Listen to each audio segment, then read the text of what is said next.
So in this video, I want to explain different scenarios so that Canadians or anyone for that matter can see what is going on depending on actions and decisions that they're making. And so, in a nutshell, the Markov chain simply means that it talks about the probability that you will do something, you could take a particular action based on the current condition. So it doesn't matter what you did in the past, it doesn't matter really. The only thing that matters is the decision that you're making right now. So here, in the first step, I posited um, a model. This is probably not accurate, but I assume that, let's say, 95% of people do not seriously learn prompt engineering. They're not really playing with ChatGPT or DeepSeek or Claude. They're not taking the time to learn prompt engineering. Prompt engineering is just a way of talking to a large language model to get exactly the answers that you're looking for. So now it might not be 5%, it might be 10% or 20%, but this is just an example. And so we have 5 people out of 100 who learn prompt engineering. They put in the effort.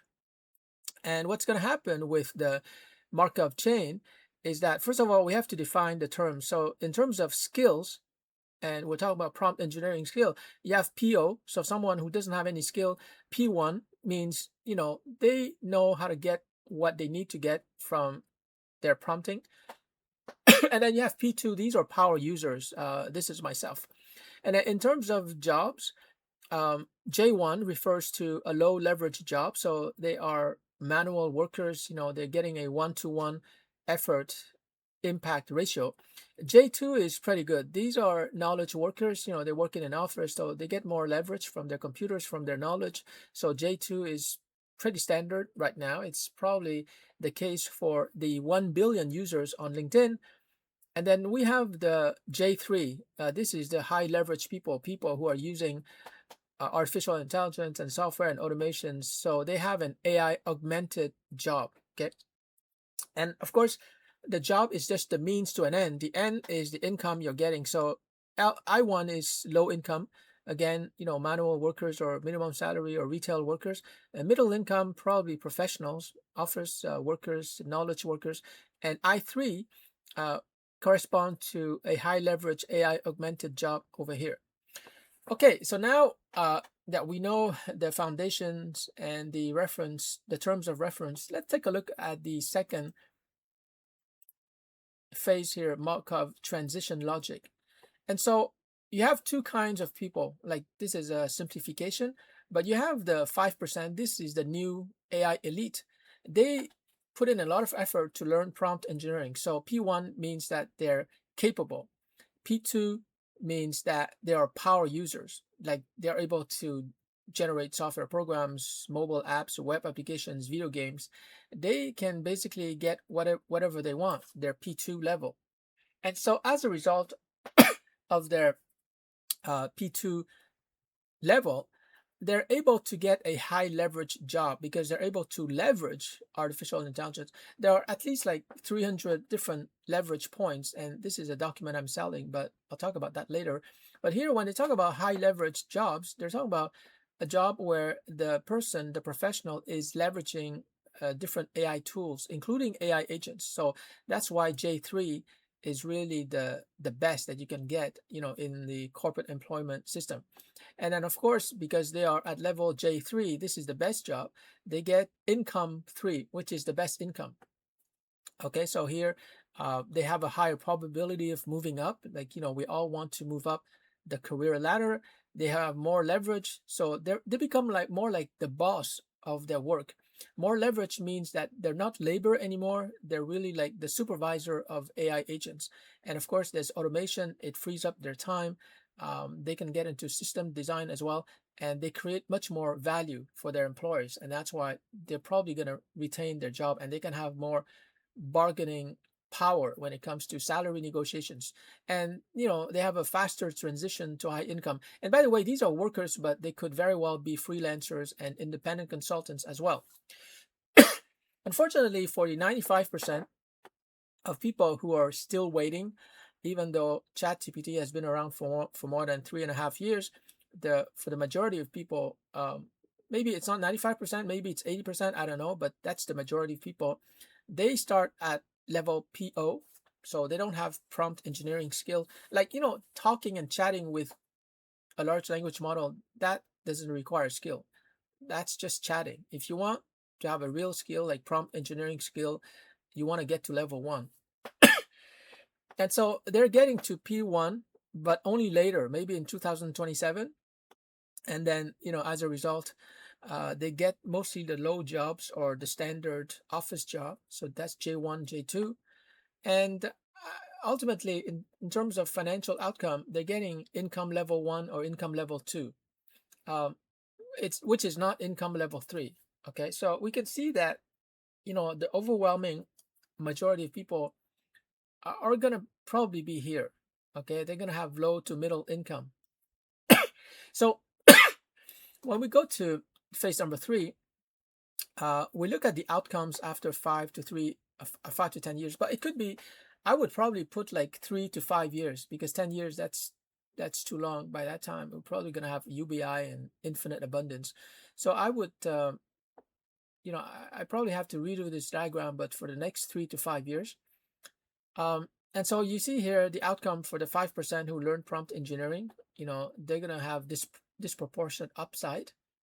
They might even be able to launch their own business on the side, or they might quit their job, and just go full time on their new startup. So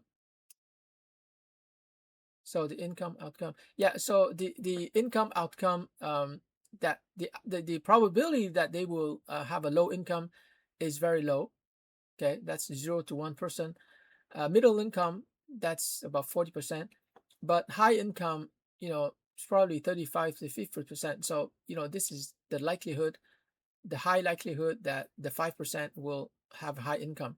Now, unfortunately, for the 95%, high income, very low probability, like 10 to 15% chance that they're going to break through. I don't know exactly how they're going to break through, because if they don't learn prompt engineering, how are they going to break through and have high income? I don't know. Maybe because they have talent, maybe they have something that doesn't require AI. I'm not quite sure. Middle income, that's the majority of people. They're going to stay in their middle income. So the majority will remain in the middle. And like I was telling a friend of mine, I'm not really concerned about my nieces who are in their 20s and some of them in their early 30s. They're probably going to keep their job. They work in healthcare. Have a nephew who's working in finance. They're going to be in the middle. So I'm not concerned about their getting a job. They're going to have a job, but I'm concerned that they're not going to be among the elite here who capture a disproportionate upside, the high income people, the I3. So that's where I want to help my nieces and nephews. And then, okay, so the 95% of people, the majority, the key take home message is that they will remain in the middle, and their employers, the government, will help them to remain knowledge workers. But to me, they're losing. They're relative losers, because the people who are winning are the people here at the top, the high income people who get a disproportionate upside because they took the time to learn prompt engineering. And when I say prompt engineering, that's just a catch-all term. It includes everything related to prompt engineering, right? The context window, learning how gradient descent works, algorithms, computational thinking, software programming, the basics of software programming. So when I say prompt engineering, I mean more than prompt engineering, but it's just an easy handle for people to, you have to start with prompt engineering. So here, the key insight is that most people will stay in the status quo. They will stay in moderate jobs or in declining position unless they adapt. The key insight for the 5% here is that they're going to move disproportionately into high leverage, high income states and careers. Okay, so now let's take a look at phase number 4. It's just a detail, but here it just shows that we are splitting the population into two groups: the adopters who are winners and the non-adapters who are, I wouldn't say they are losers, they are relative losers. I mean, if you still have a job in 2027, 2028, I don't think you're a loser, but you missed out on the opportunity to win big time, and the 5% are the people who are winning big. So you're a relative loser, because if the 5% here who are adopting AI, if they didn't exist, you would be probably the winners. But because they exist, they are the winners. And you, in chain B, you are the non-adopters. You're not winning. You're not losing, but you're not winning. And so that's kind of like, it's too bad, people who don't watch this video and they don't understand scenario planning, they're probably going to lose, relatively speaking, of course. Of course, the big losers are the people who are whose jobs are getting automated away. For example, the Uber drivers, the call center professionals. There's about 4 million of them in the United States. The virtual assistants from the Philippines. Anyone who's involved in doing some routine tasks, whether it's a call center, whether it's low-level sales, sales activities, data entry, even like analysts, office workers, they are the losers. But here, when we talk about the non-adopters, they're not losers, they're not winners too. The winners are the 5% of people who adopt. So, so let's take a look at phase five. Phase five. Do you see visually the curve, which is going up? It's going up almost exponentially to the right. You can see here 45%. They are ahead of the non-adopters who are stuck at 13%.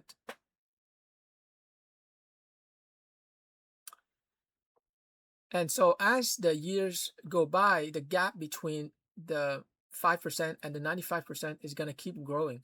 And so the 95% who are non-adopters, obviously they're not stupid. At some point, they're going to join the AI adopters. But by the time they join, the original 5% are going to be so far ahead. They're going to go way beyond 45%.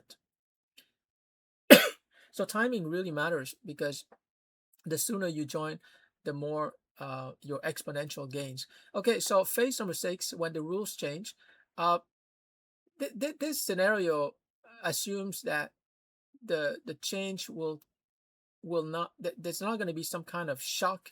It's like, for example, here, um, the new AI tools automate prompting. So if prompt engineering is automated, then the people who have prompt engineering skill P1, they might not be so much better than the people who don't have prompt engineering skills. It's a little bit like, think of prompt engineering as speaking a foreign language. If AI can speak the foreign language for you, then you don't have to learn the foreign language. In the same way, if AI can do the prompting for you, right? You just talk to the AI and it writes the perfect prompt for you. Then it means that the people who have P1 level prompt engineering, they're not going to be better. Okay, so that might be a shock development. And so that's 6. I don't want to get too much into that. It's just an example of shock scenario, like something like what we could call a black swan event, something that's very unlikely. And if it happens, then maybe it's going to equalize the playing field. In other words, if these shock events occur, then it could mean that whether you have prompt engineering skills or whether you don't, it's not going to change that much. Everyone is basically be treated the same.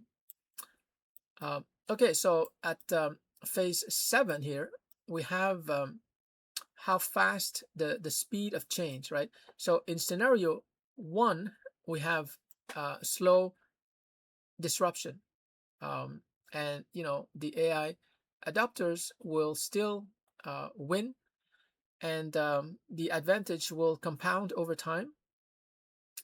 But in scenario 2, we have moderate speed disruption. And so it's going to happen like within 5 to 7 years. And you can see that the AI adopters will still win. There's a gap, right, between the adopters and the non-adopters. But what's interesting is scenario 3, which I believe is the case, where, from today, 2026 to 2029, in the next 1 to 3 years, change is going to be so rapid, so that the early adopters, check out the curve, the early adopters are going to go like from 0 to 20% to 50% to ultimately 60%. That is compared to about like 10% for the non-adopters. And I think that I'm betting on AI fast disruption because AI is already beginning to improve itself recursively. And of course, that means recursion within nanoseconds. Okay. And with AI agents and the competition from China and all the AI labs are really going all in, I think this is the most likely scenario three, where AI is developing extremely fast and therefore it's going to disrupt industries. It's going to eliminate jobs very quickly. It's not going to happen, in 7 years, which is just way too long. It's not going to happen in 10 years. It's everything is going to be decided in the next 1 to 3 years. I would say in the next 2 years, or in the next 1 year and a half. And so if you adopt AI and you're an early movers, you're among the early movers, your competitive advantage is gonna be phenomenal. You can see the gap here between the adopters and the non-adopters. So the key takeaway from this diagram that I generated with ChatGPT is that there's a small group, the 5%, who are going all in and who are learning all the right skills to achieve like disproportionate results. And this, by the way, can be investors who currently have a net worth of $5 million. But $5 million is a lot, because if they take the time to learn prompt engineering, they could multiply their net worth. So the small group here are the people who understand AI. They're going all in.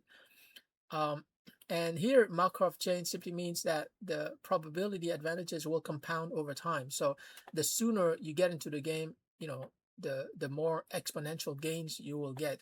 The biggest risk is assuming that the future will look like the past. So this is where parents have to be super careful for your kids. I very much doubt that their career path is going to be the same as yours. When you're a baby boomer, you're Generation X, parents have to be super careful about assuming that the kids will enter the workforce and the economy will look like the economy that was around when they got into the corporate job. So for parents, for teachers, it's I cannot recommend enough that you have to revise and re-examine your assumptions. And so the best strategy is to learn fast. You have to learn how to learn. You have to test yourself. You have to adapt. You have to know what's going on in the marketplace, in the world of AI, in the world of business. And you got to move early. It's not about watching YouTube videos or joining Facebook groups anymore. You got to make moves. You got to decide, because the sooner you join and the sooner you make your moves, the greater your exponential gains from the AI economy.